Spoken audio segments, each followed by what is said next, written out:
Y'all, I have had so many wonderful thoughts lately. The other day, I was getting ready for the day. I was putting on makeup and brushing my teeth and all those things. And I looked out my window and I saw on a bush in the backyard a bunch of raindrops. And the sun was shining through them in such a way that they were reflecting colors.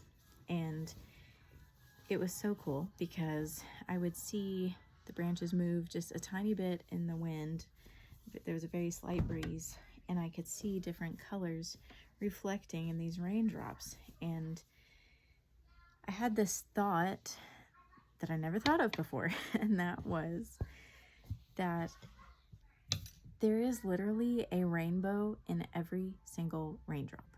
And the only ingredient they need to shine is the light from the sun. And that just got me thinking about God and his promises and how, everybody remembers how the rainbow was put in the sky after the big flood as a reminder that God would never again destroy the earth with water. And I just think it's the most amazing thing to think about the symbol of that promise literally being inside of every single raindrop. And clouds are enormous, y'all.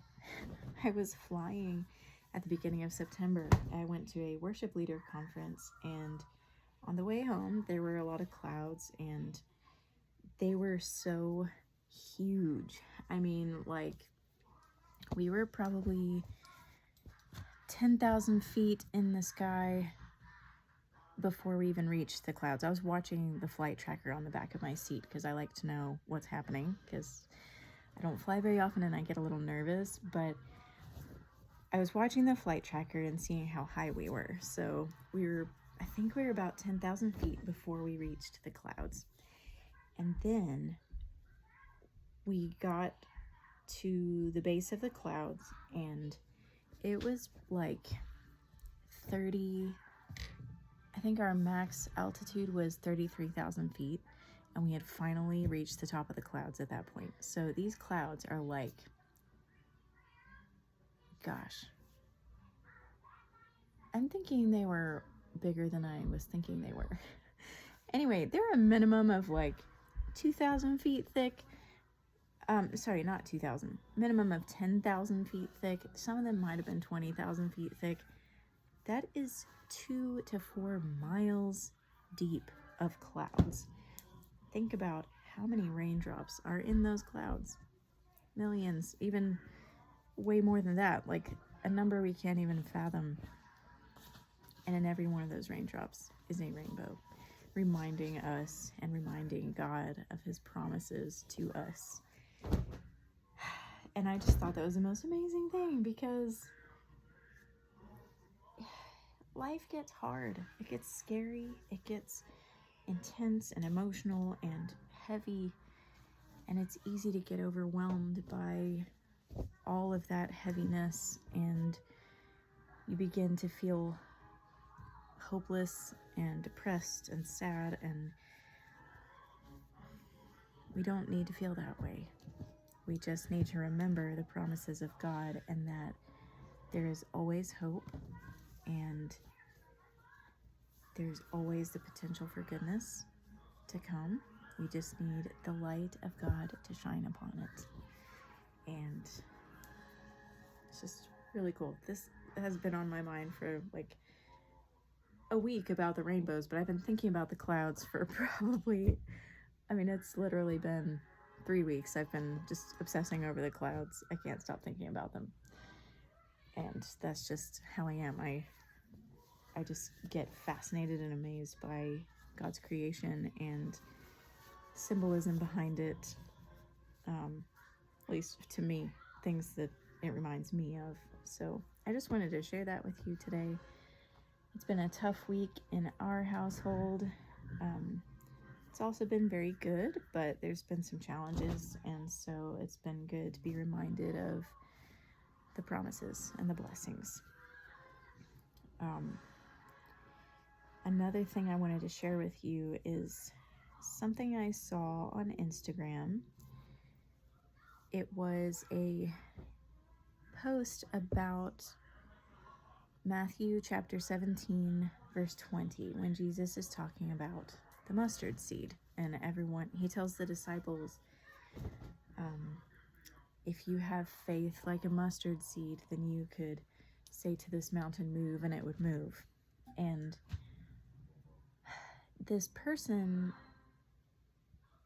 shared that it actually doesn't say faith as small as a mustard seed, because that's how many of our Bibles are translated. They say if you have faith as small as a mustard seed, which is very tiny, then you can move a mountain by telling it to move. That verse has always confused me, because I'm like, well, I have at least that much faith, and I tell things to happen and they don't happen. Like, so how does this work? Well, this person said that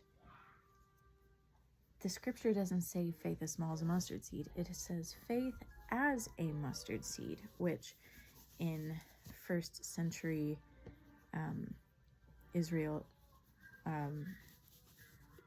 people understood mustard seeds. They understood that mustard was an invasive plant.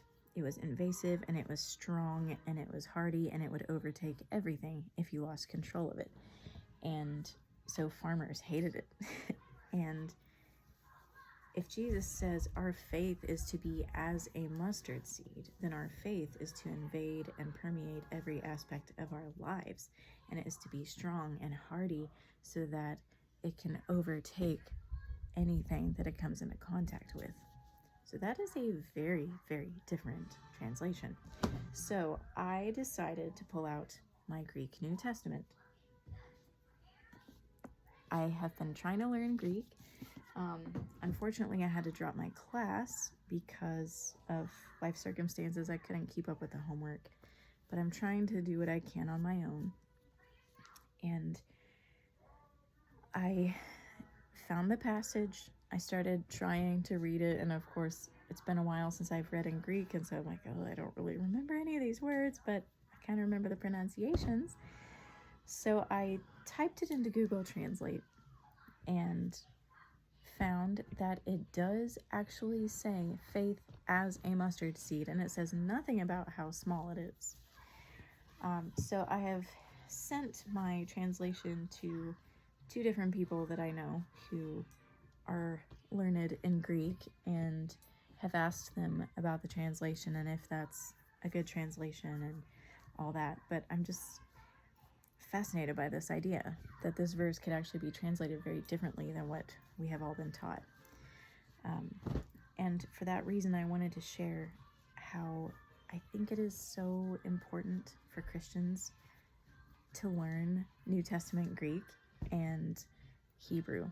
I want to do both of those so bad. It is my goal to read the entire Bible in the original languages, because there's so much depth and nuance to these other languages that English does not have, and I feel like a lot is lost in translation, and I really want to know the real language, the real things that Jesus said.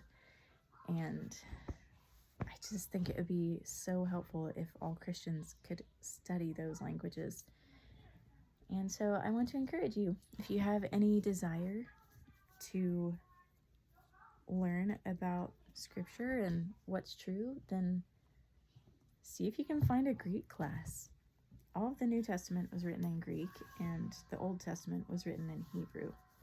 So a good resource that I am hoping to get for myself is there's an app called Biblingo, and you can buy different packages and purchase access to learn either Greek or Hebrew or both.